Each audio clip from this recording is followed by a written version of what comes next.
Police लोगों की सुरक्षा के लिए होती है, उनकी सहायता के लिए होती है। एक वर्दी के पीछे पुलिसकर्मी विकृत मानसिकता वाले इस घटना को अंजाम देता है। यानी एक विकृत मानसिकता वाला जो पुलिसकर्मी है वो इस घटना को अंजाम देता है। ऐसा कहना कानपुर कमिश्नर रघुवीर लाल का है। ऐसा उनको क्यों कहना पड़ रहा है? क्योंकि उसके पीछे एक बड़ी वजह नहीं, वर्दी को शर्मसार कर देने वाली वजह है। वजह बताएंगे तो आपके भी रोंगटे खड़े हो जाएंगे। एक 14 साल की नाबालिग के साथ दरोगा दरिंदगी करता है और 4 दिन तक पीड़िता इधर उधर टहलती रहती है और उसका कोई मुकदमा दर्ज नहीं होता है। मुकदमा दर्ज भी होता है तो पॉस्को एक्ट में नहीं होता है। और उन नाबालिग छात्रा ने जिसके साथ दरिंदगी की गई वो बाकायदा उन लोगों का नाम बता रही है, लेकिन अज्ञात में मुकदमा दर्ज किया जाता है। जो कानपुर के डीएसपी हैं, थाना इंचार्ज हैं, चौकी वाले हैं, वो सब अपने आप में कमिश्नर नहीं डीजीपी बन के बैठे हुए हैं। कहा तो यह भी जाता है, अंदर खाने की खबर है कि इस समय मुख्यमंत्री योगी आदित्यनाथ के जो जीरो टॉलरेंस की नीति है उस पर पानी फेर रहे हैं उत्तर प्रदेश के पुलिसकर्मी। ऐसा इसलिए कहना है क्योंकि थाने में बैठा थाना अध्यक्ष, सर्कल में बैठा डीएसपी हो या एसपी हो या सर्कल ऑफिसर हो, वो अपने मन मुताबिक काम कर रहे हैं। ऐसा जनता कह रही है, हम नहीं कह रहे। ऐसे तमाम जिलों से आरोप लगे वीडियो आते हैं, इसलिए मैं ये बात कह रहा हूं। अब आपको बताते हैं पूरा मामला।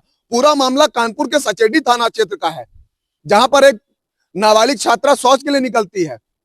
स्कॉर्पियो सवार अमित मौर्य जो दरोगा है कानपुर में ही, और उसके साथ उसका दोस्त शिवभरन जो बताया जा रहा है कि पत्रकार है, ये उस छात्रा को अगवा करते हैं और सुनसान जगह ले जाकर के 2 घंटे तक की दरिंदगी करते हैं, हैवानियत करते हैं। और उतना ही नहीं, मारपीट करके जब बदहवास हालत में हो जाती है छात्रा तो उसको उसके घर के बाहर फेंक के चले जाते हैं।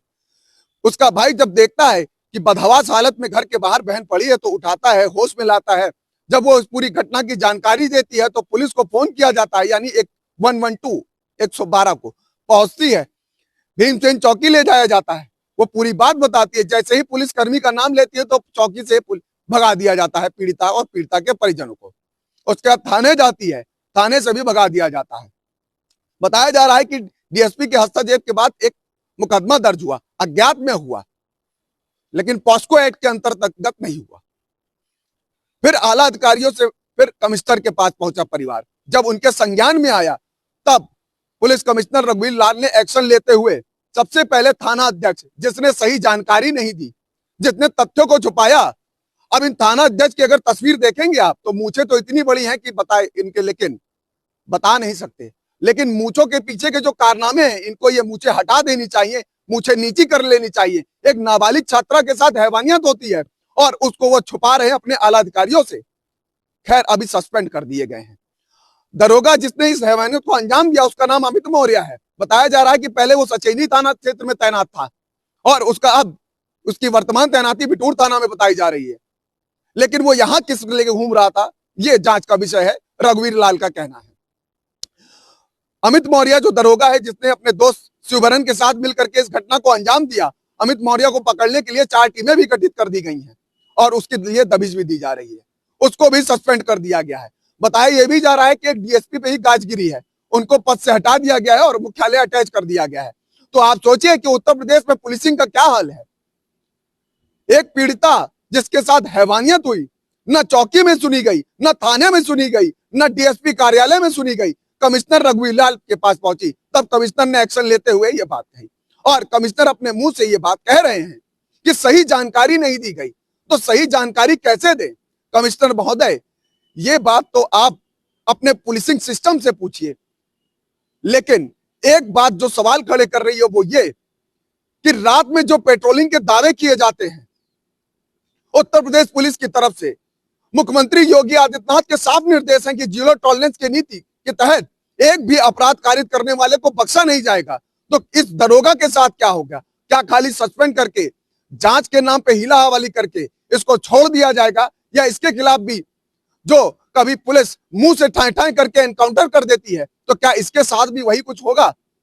खैर रघुवीर लाल का कहना है कि पीड़िता के बयान के आधार पर मुकदमा दर्ज कर लिया गया है, मेडिकल कराया जा रहा है। जो भी तथ्य सामने आएंगे उसके आधार पर ही आगे की वैधानिक कार्रवाई की जाएगी और इसके साथ ही दरोगा के खिलाफ सख्त कार्रवाई की जाएगी। सचंडी में एक बालिका के साथ दुष्कर्म का अभियोग पंजीकृत करा गया था, अज्ञात लोगों के खिलाफ लिखा गया था, जिसमें उन आरोपों के आधार पर 2 लोगों का पता लगा है और इसमें एक अभियुक्त को पकड़ा जा चुका है और दूसरे एक पुलिस के सब इंस्पेक्टर का नाम प्रकाश में आया है।